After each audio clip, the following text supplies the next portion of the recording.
What's up, my Creepy gang? Creepy here. We're back again with another review. But before we get started, if you guys haven't checked out my last video that I did discussing Margot Robbie's last ride as Harley Quinn, the link will be in the description below. If you guys are new to the channel, be sure to hit that subscribe button, hit that post notification bell so you guys never miss a new video. And if you guys could get this video a thumbs up, it does help out the channel a lot. But without further ado, let's get started with this video. Today, I thought it'd be a fun little video if I do a Coraline review, revisited. Now, as some of you guys know, I'm a big fan of Coraline. I've read the book by Neil Gaiman. I mean, come on. We even have the little, Coraline doll. And I thought it would be a fun video to do because this is the 15th anniversary of Coraline. Coraline came out in February 5th of 2009, directed by Henry Selick, who also directed The Nightmare Before Christmas for Tim Burton, and was Laika's first debut movie that brought Laika, up the maps. It even got nominated for an Oscar award for Best Animated Film. Sadly, it did lose to Pixar's movie Up. So, I mean, come on, when you're up against Disney, that's kind of a hard thing to do. But this movie had so much praise. It got nominated for an Oscar, to get an Oscar award. And I thought it'd be a fun little review to revisit.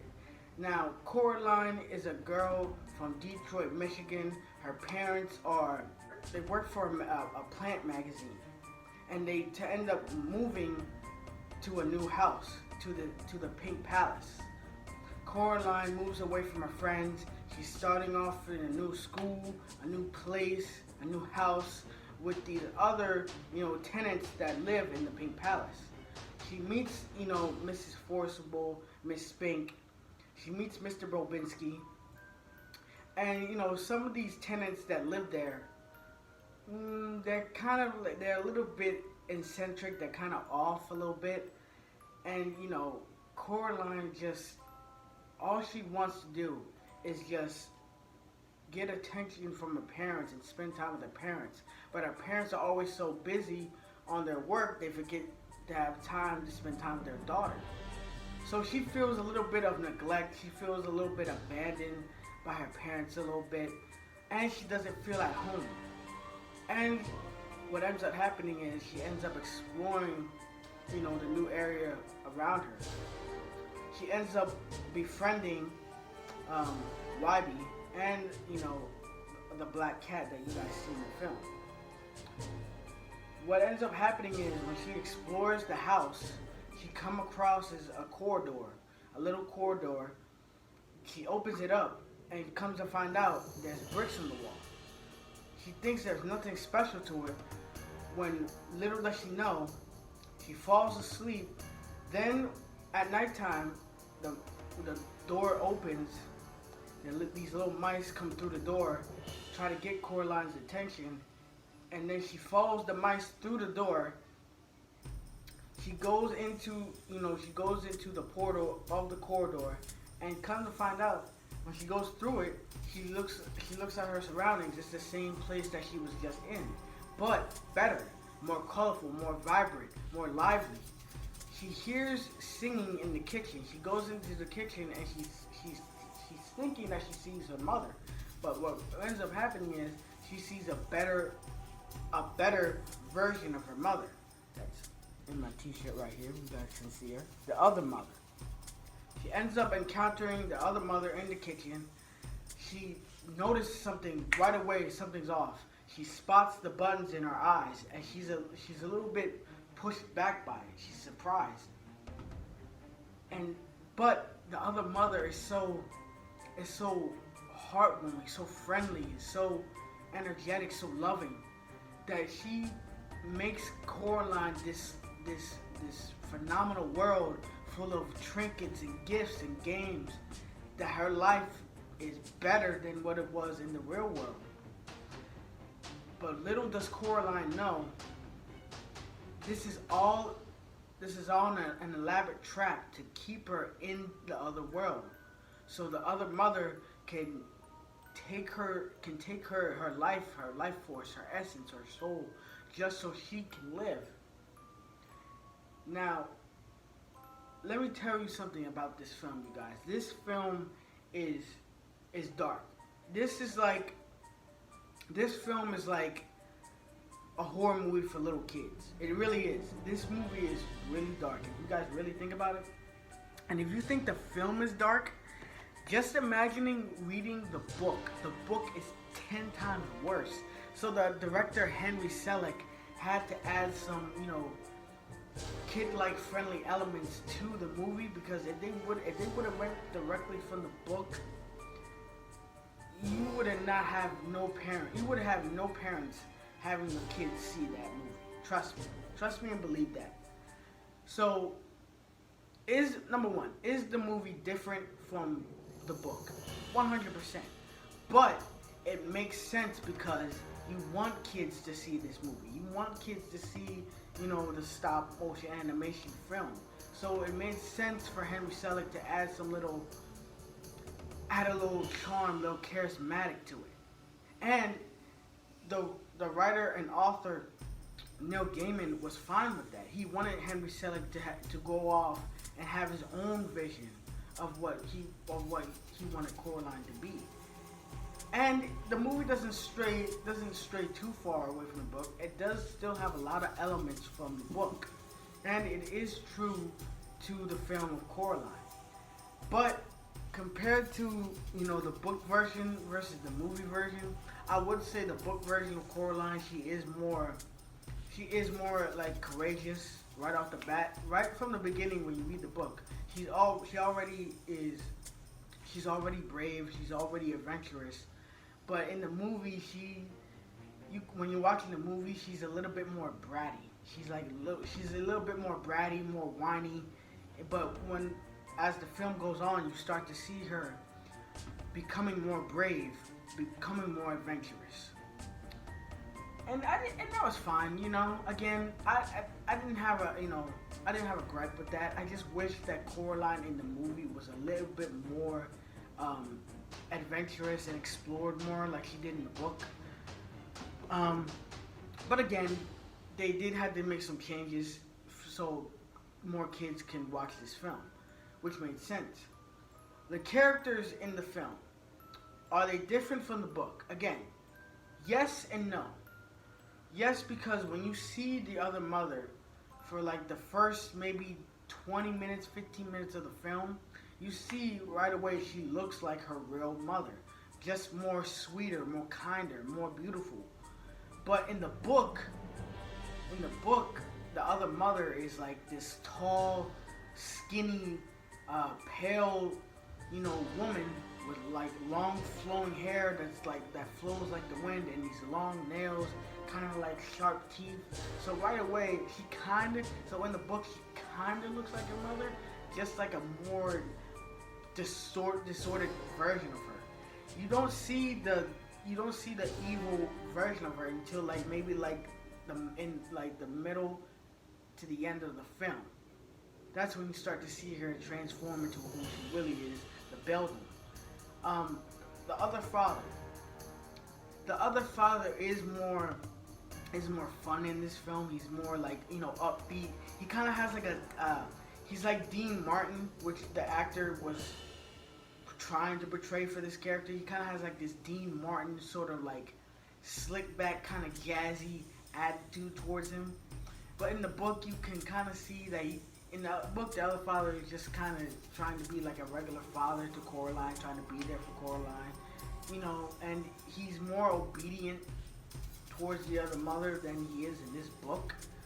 In the movie, the other father does try to give Coraline signs and does try to warn her, does try to tell her, look, go back home.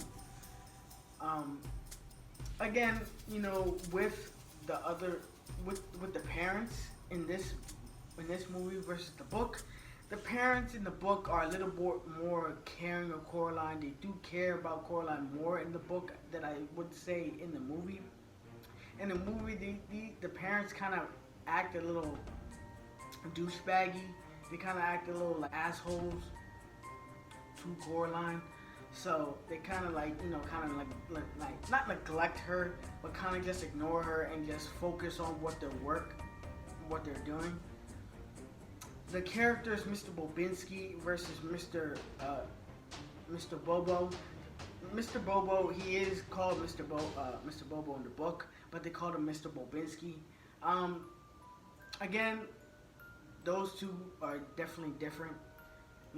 Mr. Bobo is like this old man that lives in the top of the house of the Pink Palace.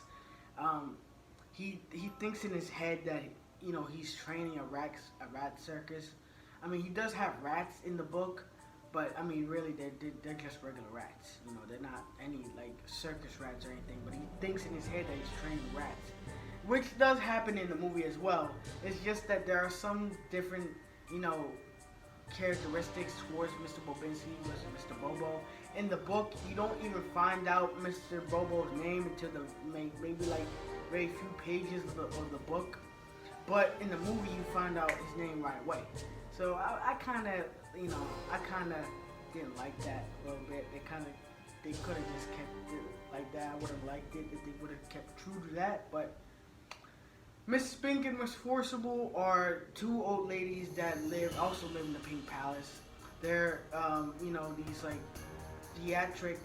like they're very theatrical old ladies that have these pet dogs that they keep. Sometimes in the movie, when their pet dogs die, they keep them stuffed and they keep them. Again, in the movie, they do have the pet dogs. In the movie, they do have the pet dogs in the book.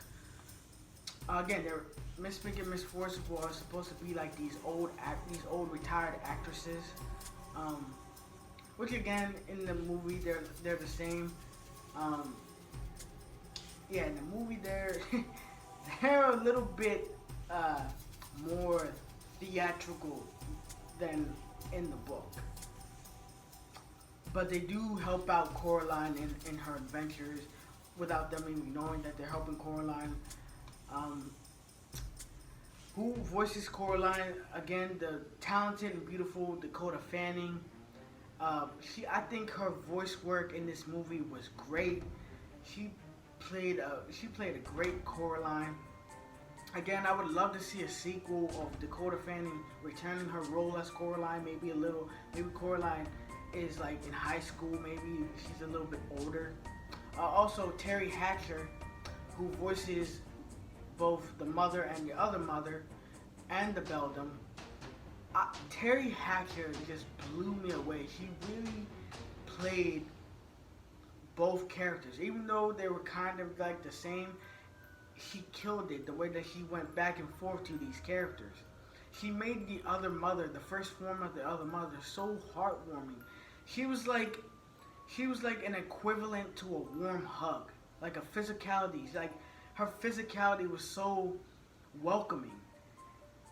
You wanted to be in this world. You wanted to be in this world with the other mother. You wanted to like act like you wanted to stay there. But then when she transforms into what she really is, Terry Hatcher just brings out that bitterness, that sense of like bratty, malicious tendency towards her. And it's so heart-wrenching and chilling the way that she transforms, and at the end, and like almost at the end of the film, when you see her transform into this bug-like, spider-like creature, it just scares the crap out of you. Like Pennywise when he turned into like that spider, exactly like that. This movie definitely has some similarities to Harry Potter. Like with the scene where her parents, like she finds her parents trapped, and she sees them in the window, and they're like, they're trapped, they're cold, and she's like, kind of like when Harry Potter in the Sorcerer's Stone, when he sees his parents through the, through the window, or through the mirror, he sees his parents through the mirror. It kind of has like some like elements towards Harry Potter, and it also has what was that? The Spiderwick Chronicles. They also took some elements from there. When Coraline has like the little monocle that when she helps her sees what she needs to find, kind of like in the Spiderwick Chronicles, like that. So this movie is like a mashup between like Harry Potter, the Spiderwick Chronicles, a little bit even a little bit with Stephen King's It, if you think about it. Because think about it, a spider-like creature feeds off children. Again, with It, spider-like creatures feeds off children. Its only difference is Pennywise feeds off fear, Other Mother feeds off love. I have to give this film a 10 out of 10 for, you know, amazing stop motion animation. The storyline was incredible, even though it was a little bit different from the book. It really brought you into this world and wanting more. So I'm hoping we get a sequel, you guys. Again, this is for the 15th anniversary of Coraline. They are bringing the movie back in theaters in August 24th for one day only. So I'm definitely going to be seeing that. And also, if you guys did enjoy this video, please give this video a thumbs up. It does help out the channel a lot. Let me know in the comments what you guys thought about this film. If you guys even saw this film, are you guys going to see this film? And as always, again, I'm the Creeper, and I'll see you guys next time.